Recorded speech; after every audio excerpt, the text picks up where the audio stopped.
Hello student. चलिए फिर से आज हम लोग स्टार्ट होते हैं और फिर से बात करते हैं फिजिक्स के बारे में, ठीक ना। और सबसे पहले हम लोग जानेंगे फिजिक्स किसको कहते हैं, फिजिक्स है क्या, ठीक ना। ये सब चीज़ जानने के बाद फिजिक्स में किस किस चैप्टर के बारे में हम लोग को पढ़ना है, चैप्टर क्या है, कंटेंट क्या है, कौन सा चैप्टर है, कितना चैप्टर है, ये सब जानेंगे। उसके बाद स्टार्ट करेंगे हम पहली चैप्टर को, ठीक ना, जानेंगे। उसके बारे में जानने का कोशिश करेंगे, ठीक ना। तो बने रहिए, साथ रहिए हम लोग के साथ, ठीक ना। सबसे पहले आपको दिख रहा होगा क्लास 12 फिजिक्स भौतिकी, इसके बारे में हम लोग पढ़ेंगे, ठीक ना। किसके बारे में जानेंगे?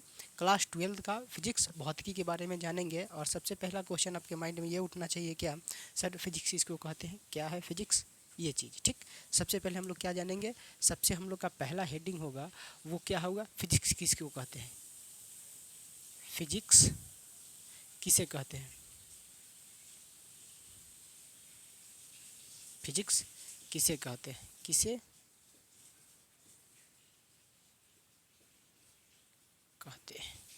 सबसे पहला क्वेश्चन हम लोग का ये, यानी कि भौतिकी किसको कहते हैं, ये जानना जरूरी है। जैसा कि केमिस्ट्री में भी ये बात किए थे, जो मतलब प्रत्येक चैप्टर की आपका जानकारी होनी चाहिए, जो किसे किसे कहते हैं। जो भी चीज़ जानना चाहते हैं उसके बारे में जानना जरूरी है। देखिएगा, तो आप ये जान लीजिए, ये एक किसकी शाखा है, विज्ञान की शाखा है। तो लिखिएगा विज्ञान की वैसी शाखा, क्या लिखना है हम लोग को, विज्ञान की वैसी शाखा, वैसी शाखा जिसके अंतर्गत, जिसके अंतर्गत प्रकृति में घटने वाली, अंतर्गत प्रकृति में घटने वाली घटनाओं, प्रकृति में घटने वाली घटनाओं का अध्ययन किया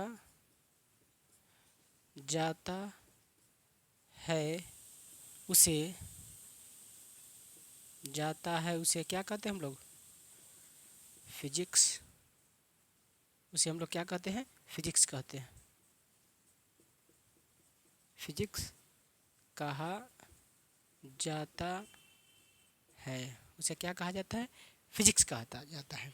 इसको समझ लीजिएगा, विज्ञान की वैसी शाखा जिसके अंतर्गत प्रकृति में घटने वाली घटनाओं, क्या क्या प्रकृति में, नेचर में घट रहा है, जितना इंसिडेंट हो रहा है, घटने वाली घटनाओं के बारे में क्या किया जाता है, अध्ययन किया जाता है, रीड किया जाता है।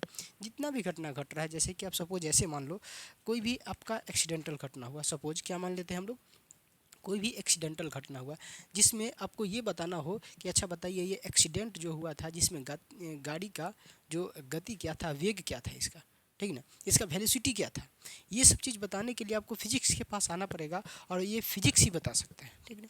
वहाँ पे फिजिक्स केमिस्ट्री क्या, बायो और केमिस्ट्री क्या करेगा, तो कहीं ना कहीं बायोलॉजी जो है, केमिस्ट्री सॉरी मैथ, बायो जो है वो ट्रीटमेंट का काम करेगा, और केमिस्ट्री जो है वो बायोलॉजी को सपोर्ट करता है, ये चीज़ करेगा। लेकिन फिजिक्स आपको क्या करेगा, इस चीज़ के बारे में अध्ययन करने में सहायक। चलिए, इतना बात तो समझ में आ गया होगा, जो फिजिक्स किसको कहते हैं हम लोग देख लिए हैं, जो फिजिक्स क्या है। फिजिक्स में टोटली आप समझ लीजिए, ये समझ लीजिए, जितना जो घटना घट रहा है आपके वातावरण में या फिर कहीं भी, आप खगोलीय घटना कहो या किसी तरह का घटना कहो, पूरा प्रकृति में जो भी घटना घट रहा है उसके बारे में अध्ययन करना होता है, तो आपको फिजिक्स के पास ही जाना पड़ेगा, ठीक ना। अन्यथा किसी दूसरे डिपार्टमेंट के पास इसकी कैपेसिटी नहीं है जो उसके बारे में आपको बता सके, ठीक। चलिए आगे देखिएगा, अगला अगला आपके मन में एक क्वेश्चन जरूर उठना चाहिए, जो फादर ऑफ फिजिक्स कौन है आखिरकार, ठीक ना। फादर ऑफ फिजिक्स, फिजिक्स के पिता, फादर ऑफ फिजिक्स,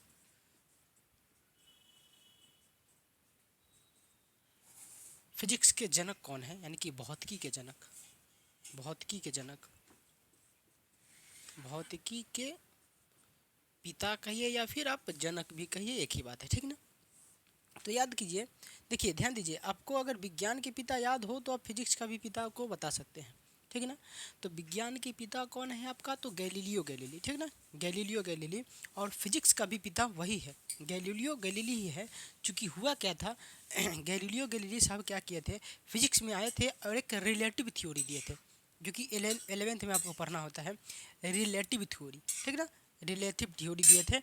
इसके लिए इनको किनको बोला गया, फादर ऑफ फिजिक्स बोला गया गैलीलियो गैलीली को। किनको बोला गया, गैलीलियो गैलीली, याद रखिएगा बात को, गैलीलियो गैलीली को बोला जाता है father of physics, father of physics. चलिए, पहली बात हम लोग देख लिए जो फिजिक्स किसको कहते हैं, दूसरी बात देख लिए जो फादर ऑफ फिजिक्स कौन है, ठीक ना। और तीसरी बात जो हम लोग देखेंगे, कंटेंट देखेंगे। क्या देखने वाले हैं, अच्छा इसको नोट डाउन कीजिए, तो आप वीडियो को पॉज करके इसको नोट कर लीजिएगा आप, ठीक ना। चलिए इसको थोड़ा सा देखिए, कंटेंट, कंटेंट कहने का मतलब क्या क्या कौन कौन सी चैप्टर हम लोग को पढ़ना है क्लास 12th में, इसको देखने वाले हैं हम लोग, ठीक ना, एनसीईआरटी के अकॉर्डिंग देखेंगे। चलिए तो इसको थोड़ा सा रफ किया जाए, चलिए देखिए तो थोड़ा सा इसको रफ कर रहे हैं, थोड़ा सा कंटेंट लिखाएंगे हम, थोड़ा सा कंटेंट लिखाएंगे। आप लोग डेली ज़रूर देखिएगा इस चीज़ को, आप लोग ज़रूर देखिएगा इस चीज़ को। चलिए देखिएगा, कंटेंट आपका इस तरह से है।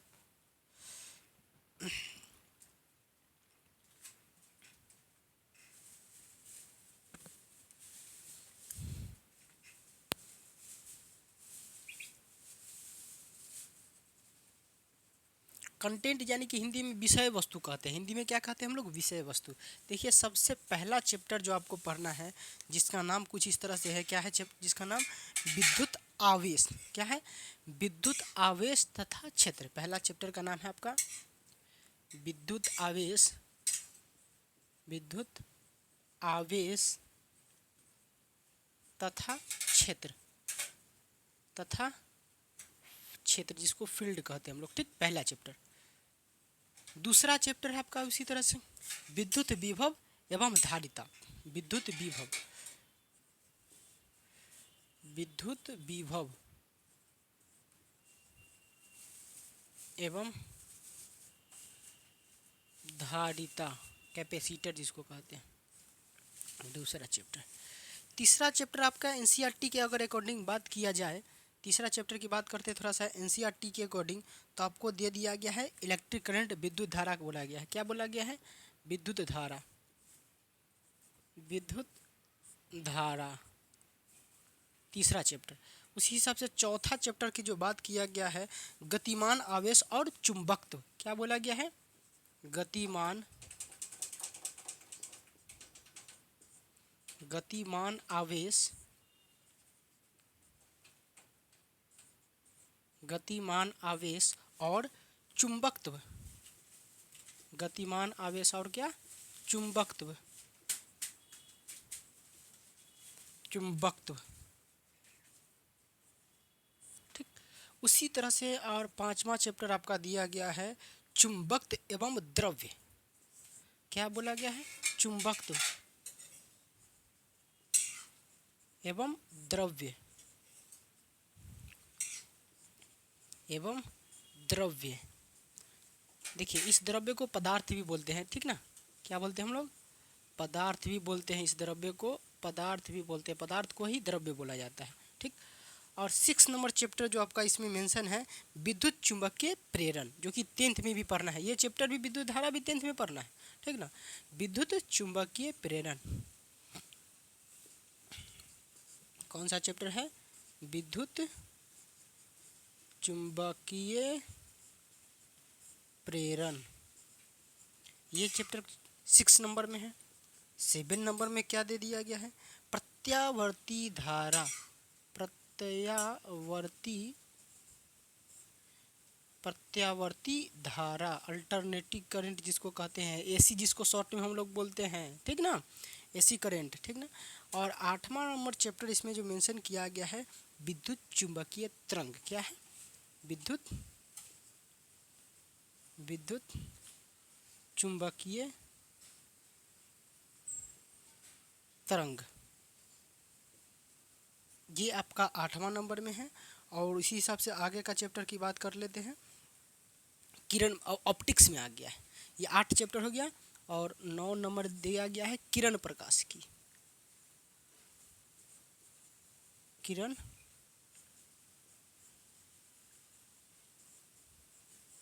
किरण प्रकाश की।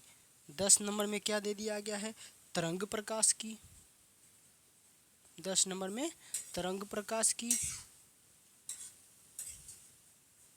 यानी कि इसको रे ऑप्टिक्स, इसको वेव ऑप्टिक्स बोला जाता है, ठीक ना। इंग्लिश में भी लिखा दे क्या, कि हो जाएगा, हिंदी है ना है सब लोग, चलिए लिख लीजिए, हिंदी ही लिखा देते हैं केवल। आगे ये हो गया 10 का। क्लियर है सब लोग का, चलिए हाँ दिख रहा है ना, क्लियर दिख रहा होगा। आगे का इसमें जो मेंशन किया गया है 10 के बाद 11 नंबर, विकिरण तथा द्रव्य की द्वैत प्रकृति। पदार्थ द्रव्य की द्वैत प्रकृति, कितना नंबर, 11 नंबर। विकिरण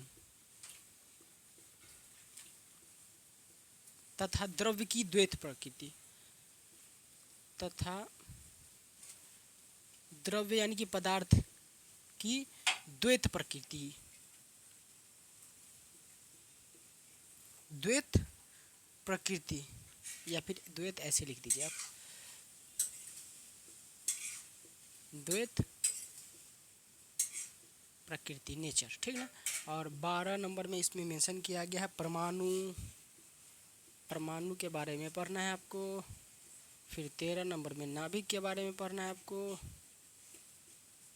फिर 14 नंबर में उसी तरह से अर्धचालक के बारे में पढ़ना है। किसके बारे में, अर्धचालक। अर्धचालक चैप्टर का ही नाम है। और 15 नंबर चैप्टर इसमें दिया गया है। 15 नंबर क्या दे दिया गया है, देखिए एनसीईआरटी आपका 14 ही चैप्टर दिया है। एनसीईआरटी में आपका कितना है, फुल्ली कितना चैप्टर दिया गया है, 14 चैप्टर ही एनसीईआरटी में दिया गया है, जो कि आपको कम्प्लीटली इसको रीड करना है, पढ़ना है, जानना है, ठीक ना। सबसे पहला चैप्टर विद्युत आवेश तथा इस क्षेत्र, इसमें हम लोग विद्युत आवेश के बारे में जानेंगे। जैसा कि आप 10th में भी देखे होंगे, आवेश को हम लोग क्यू से सूचित किए थे, क्यू से डिनोट किए थे। इसके फील्ड के बारे में, इसके क्षेत्र के बारे में पढ़ेंगे, ठीक ना, पहले। दूसरा विद्युत विभव एवं धारिता, इसका पोटेंशियल कितना है, ठीक ना, जब इलेक्ट्रॉन है, प्रोटॉन है, ये जो है इसका पोटेंशियल कितना है, कैपेसिटी कितना है, इसके बारे में हम लोग दूसरा चैप्टर में पढ़ेंगे। तीसरा चैप्टर में क्या है, इलेक्ट्रिक करंट। इलेक्ट्रिक करंट क्या है, ठीक ना, विद्युत धारा। विद्युत धारा के बारे में हम लोग तीसरा नंबर चैप्टर में पढ़ेंगे। फिर क्या बोला गया, गतिमान आवेश, ठीक ना, और चुंबकत्व। जब आवेश कोई गति में है तो उसमें एक आकर्षण जो होता है उसी को चुंबकत्व यहाँ पे बोला गया है, ठीक ना। उसका चुंबकत्व, जब गति में रहेगा कोई आवेश तो उसमें चुंबकीय गुण कितना होगा, ये चीज़ यानी कि आकर्षण करने का कैपेसिटी कितना होगा, इस चीज़ के बारे में हम लोग चौथा चैप्टर में पढ़ने वाले हैं। फिर 5वां नंबर चैप्टर में चुंबकत्व एवं द्रव्य यानी कि पदार्थ। चुंबकत्व और एवं द्रव्य यानी कि कहने का मतलब क्या, पदार्थों का चुंबकत्व कितना है, चुंबकत्व कितना है, यानी कि चुंबकीय गुण कितना है विद्युत धारा के कारण, इलेक्ट्रॉन के कारण, ठीक ना। इसके बारे में हम लोग 5वां चैप्टर में पढ़ेंगे। 6 नंबर में क्या है जानना हम लोग को, विद्युत चुंबकीय प्रेरण। जब विद्युत चुंबकीय प्रेरण, जिसमें क्या विद्युतीय गुण भी हो, चुंबकीय गुण भी हो, उसके कारण प्रेरित जो बार बार इलेक्ट्रॉन दिया जा रहा है, विद्युत में रूप में बदल रहा है, फिर पुनः वो चुंबकीय गुण के कारण फिर से चार्ज हो रहा है, स्वतः चार्ज जो होता है, स्व प्रेरण, इसी में हम लोग पढ़ेंगे। ये पढ़ने वाले हम लोग कहाँ पे, 6 नंबर में। फिर प्रत्यावर्ती धारा, अल्टरनेटिंग करंट, ठीक ना, अल्टरनेटिंग करंट, जैसा कि हम लोग जो यूज करते हैं बिजली, ये कैसा करंट है, एक अल्टरनेटिंग करंट है। और जो बैटरी से मिलता है वो हम लोग को डायरेक्ट करंट होता है, ठीक ना। तो अल्टरनेटिंग करंट जो जिसमें ट्रांसफार्मर वगैरह की आवश्यकता होती है, अल्टरनेटिंग करंट में, जैसा कि हम लोग जो भी बिजली यूज करते हैं वो कैसा करंट है, अल्टरनेटिंग करंट, जिसको एसी और हिंदी में प्रत्यावर्ती धारा बोलते हैं, ठीक।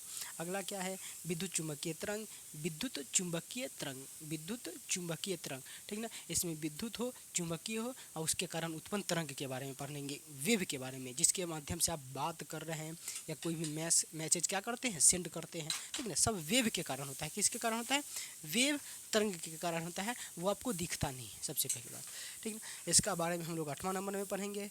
9वां में क्या है, किरण प्रकाश की एक ऑप्टिक्स ब्रांच, क्या है, ऑप्टिक्स, ऑप्टिक्स, ठीक ना, जिसमें प्रकाश का परावर्तन अपवर्तन ये सब चीज़ इसमें हम लोग को पढ़ना है, ठीक ना। क्लास 10th में प्रकाश का परावर्तन अपवर्तन ये सब देखे होंगे आप लोग, ठीक ना। तो इसके बारे में हम लोग ये दोनों चैप्टर में पढ़ने वाले हैं, एक ही चीज़।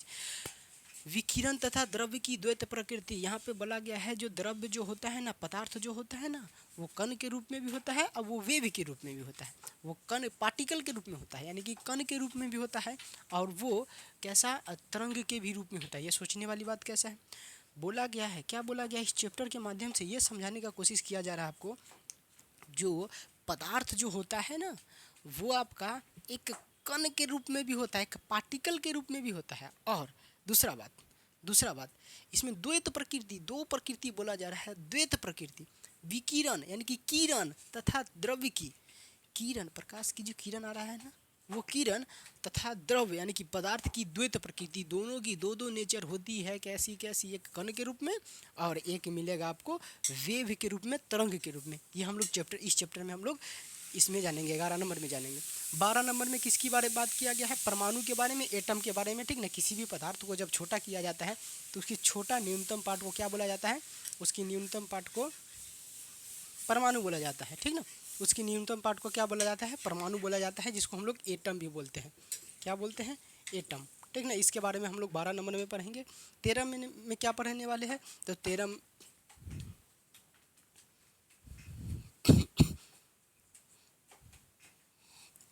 13 नंबर में न्यूक्लियस के बारे में, नाभिक के बारे में पढ़ेंगे। ये आपका एटम है तो इसके बीच एक न्यूक्लियस होता है जो कि प्लस रहता है, इसके बारे में हम लोग पढ़ेंगे 13 में। और फिर 14 में क्या पढ़ेंगे, अर्धचालक के बारे में, ठीक है। जो चालक जो होता है क्या होता है, करता है, इलेक्ट्रॉन को यहाँ से इधर ले जाने का काम करता है, वो चालक हो गया। जो आंशिक रूप से किसी भी इलेक्ट्रॉन को इस एक साइड से दूसरे साइड पहुँचाए, आंशिक रूप से, पूर्ण रूप से नहीं, आंशिक रूप से, तो उसको अर्धचालक कहेंगे। और ये अर्धचालक की बातें हम 14 नंबर चैप्टर में पढ़ने वाले हैं। इस तरह से टोटली चैप्टर में हम लोग बारी बारी से बहुत ही छोटा सा ओवरव्यू दिए हैं आपको, ठीक ना। बहुत ही एक्सप्लेन करके बहुत ही अच्छा तरीके से जानेंगे, मज़ा आएगा, ऐसी बात नहीं है, बोरियत नहीं लगेगा आपको, बोरिंग फील नहीं आएगा। चैप्टर में एंट्री करोगे तब तो आपको दिखाएंगे जो किस तरह से चमकेगा, ठीक ना। ये सब चीज़ सारी बात वहाँ पे होने वाली है। आज की रहने दीजिए इतना ही, नोट कर लीजिए इतना कंटेंट आपका 12th के फिजिक्स क्लास में आपको पढ़ना है, ठीक ना, फिजिक्स में। ठीक है, धन्यवाद, थैंक यू।